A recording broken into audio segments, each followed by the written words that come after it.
Hey everyone.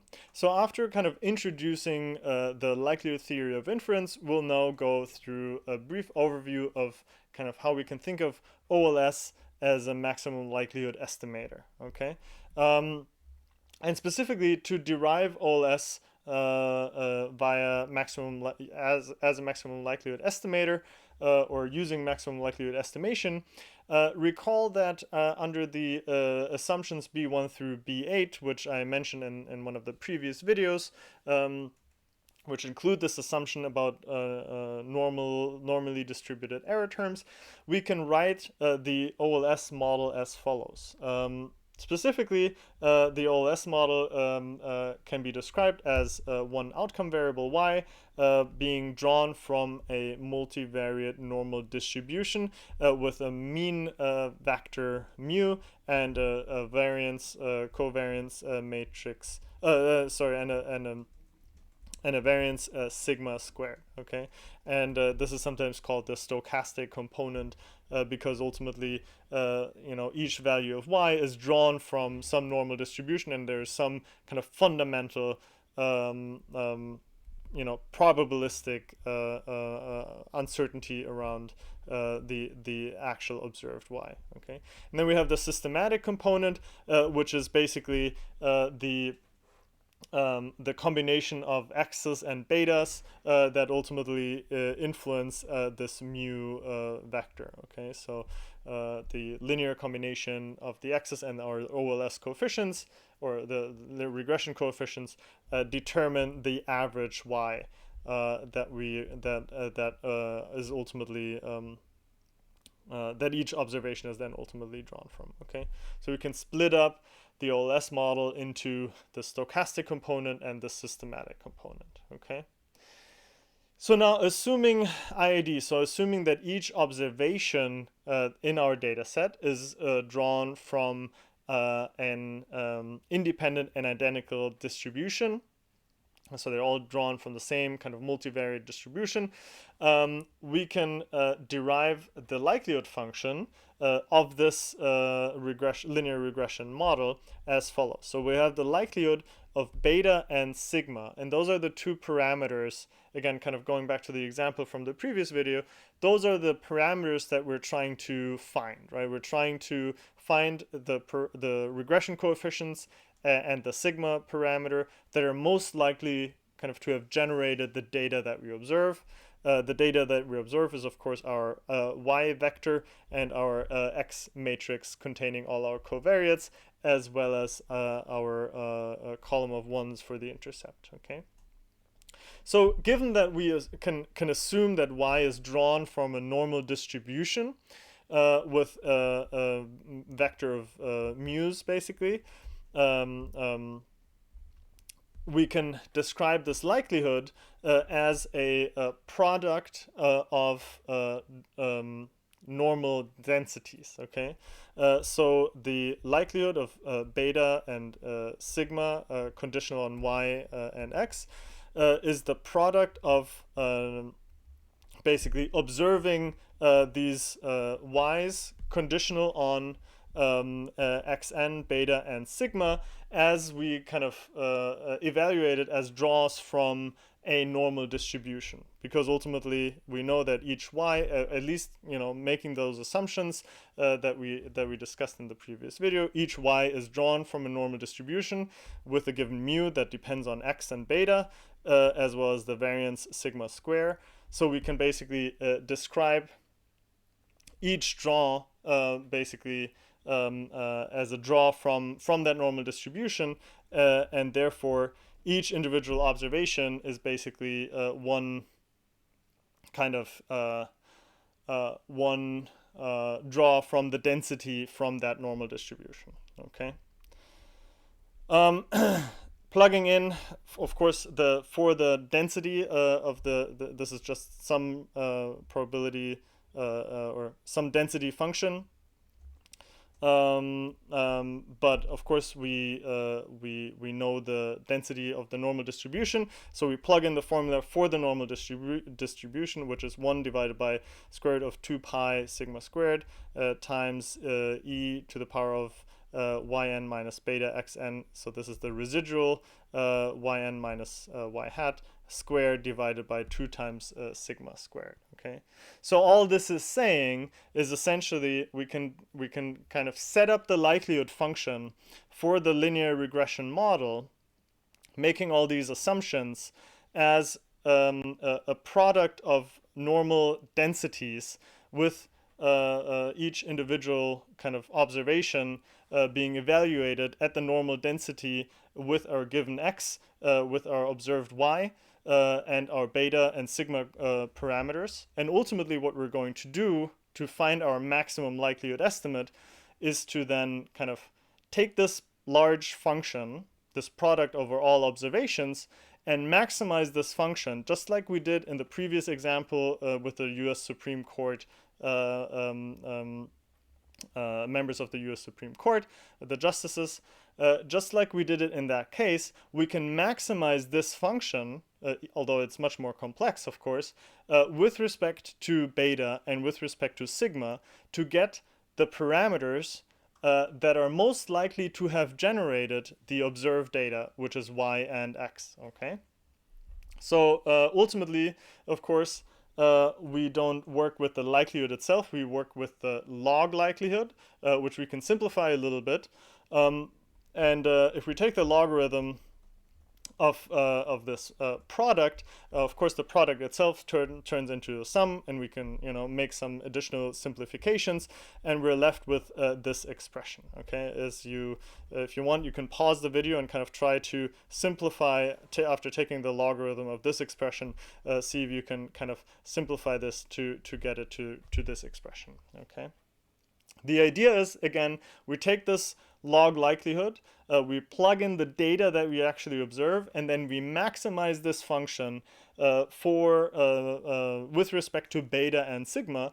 And if we find those values for beta and sigma that maximize this log likelihood function, then we found our maximum likelihood estimate. And it turns out, under these assumptions for the linear regression model, these maximum likelihood estimates turn out to be the OLS coefficients. Okay. Okay.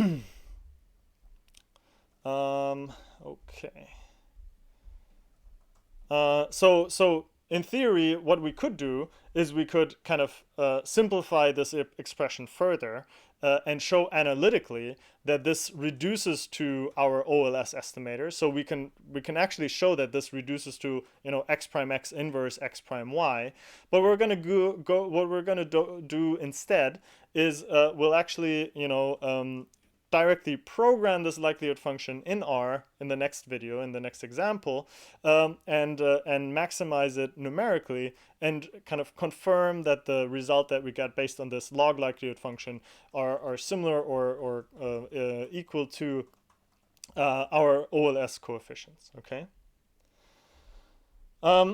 So after kind of setting up this linear regression model through maximum likelihood, we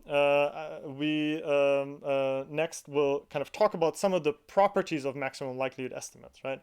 And kind of to explain why it is useful for us to know that the OLS estimator is, under those sets of assumptions, is actually a maximum likelihood estimator.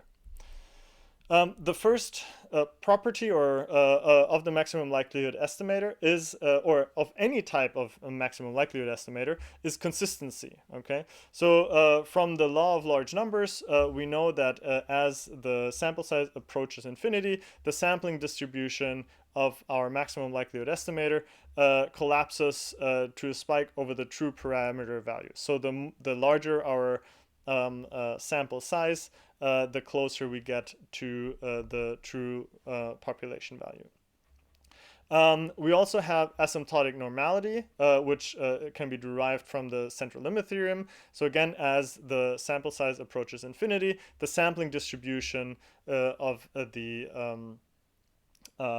maximum likelihood estimate, scaled by the standard error of theta hat, converges to the normal distribution, which allows us to directly derive test statistics for maximum likelihood estimates. Okay, and note again that since this is based on the central limit theorem, this holds no matter what distribution we assume for theta itself, right? So as long as the central limit theorem holds with increasing sample sizes, we can derive a test statistic and sampling distribution for a maximum likelihood estimator, okay? And of course, that allows us to do hypothesis testing and constructing confidence intervals as we described. Okay. A nice third property is asymptotic efficiency. So among all consistent asymptotically normal distributed estimators, the maximum likelihood estimator has the smallest variance. Okay. So if we found, so basically by knowing that OLS is a maximum likelihood estimator, we also know that OLS is the most or is asymptotically efficient, so it has the smallest variance. Okay. So I already mentioned in the previous video that we can also compute standard errors for our maximum likelihood estimators or for our maximum likelihood estimates. The way we compute these standard errors is we look at the curvature of the likelihood plane around this point estimate where the function is maximized. Okay. So as I mentioned, we can compute the standard errors by summarizing the curvature in the neighborhood of the likelihood function at the maximum likelihood point estimate. Okay, and I'm not going to go like into the details, but I'm just going to go through the basic idea and kind of mention some of the key terms here. The first one is the Hessian matrix. The Hessian matrix is a matrix of second order derivatives of the log likelihood. Okay, so sometimes you'll see methods papers talk about Hessian matrices, and all you have to kind of remember and keep in mind is that whenever we talk about a Hessian matrix, we talk about a matrix, which a square and symmetric matrix of second order derivatives of the log likelihood, right? So that kind of, if you think about this back to our math prefresher, the second order derivatives, of course, give you, even in a bivariate setting, the curvature at a given point.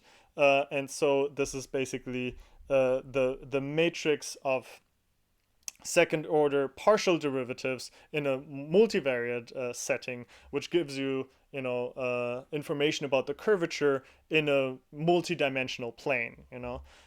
We talked about this in the context of like simple bivariate function f of x, finding a maximum of f of x, some function of x, where we took the first derivative, set it equal to 0, and then took the second derivative at that point to check whether it's a minimum or maximum.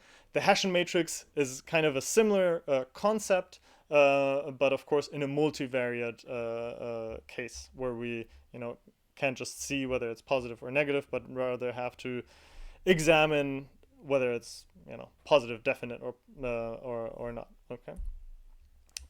Then the Hessian matrix, which is just based on the second order derivatives, helps us or allows us to compute what is called the information matrix. The information matrix is simply the negative of the expected value of the Hessian. Okay, and that's all it basically is. But based on the information matrix, we can compute the variance covariance matrix of our parameters. And that variance covariance matrix is equal to the inverse of the information matrix. Okay, so essentially, after computing our maximum likelihood estimate, we can compute the covariance matrix of theta, which allows us to compute the standard errors of theta by taking the information matrix and taking the inverse of that information matrix, and that is equal to again the covariance matrix of theta. Okay, so that's fairly abstract. We'll go through it in a simplified example in a second. Okay, so to summarize, what does this all mean?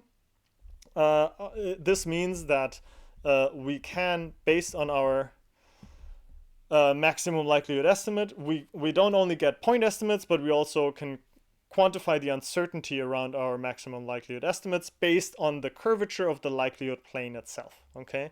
And in principle, our estimates are more precise if we have more information, which means basically there's a stronger curvature around the maximum of the likelihood function. And we'll see in a second how exactly that looks like in kind of the context of OLS, okay? So that concludes our discussion of OLS and MLE, and in the next video I'm going to wrap it up by showing you how to program your own OLS maximum likelihood estimator.